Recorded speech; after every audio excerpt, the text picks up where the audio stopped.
Kailan ako siya, wala ko gadahom nga ingato kadali nga mag-close me. Wala ko gadahom nga ingato ra kadali pud nga mawala siya sa akong kinabuhi.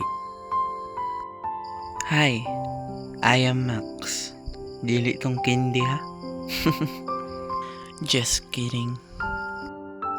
I just want to share my story about my experience of love and also na-experience naman po na ako nga ma-broke. Kanang gihatag na nimo tanan pero wala ka na suklian.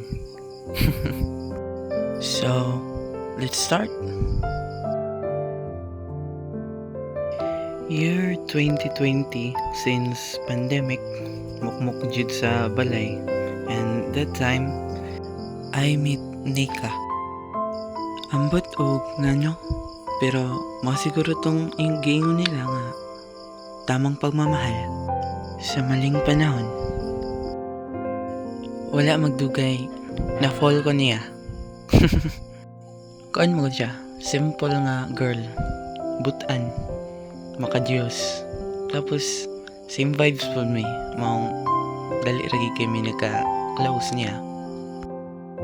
Tapos that time wala po ko expect na ibalik din niya ang akong feelings sa iya. In short, napod siya feelings ako And until now, na timanan gyapon ako ang time nga nag-uyab mi. May 26, 2020.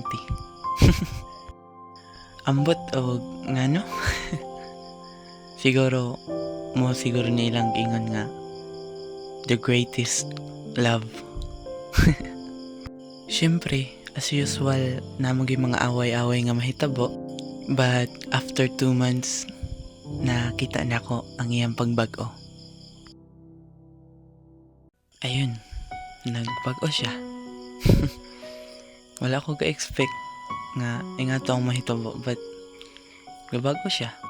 Sa sugod, ako ra pa siyang gisabot kay basig nadalaras problema ba.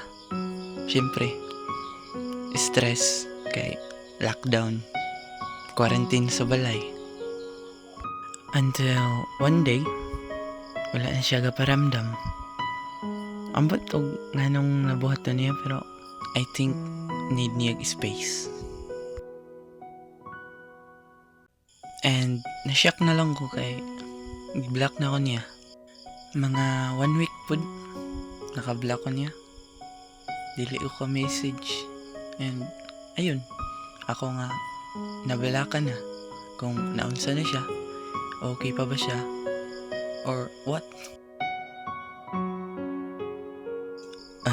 After 1 week, ni-chat na siya.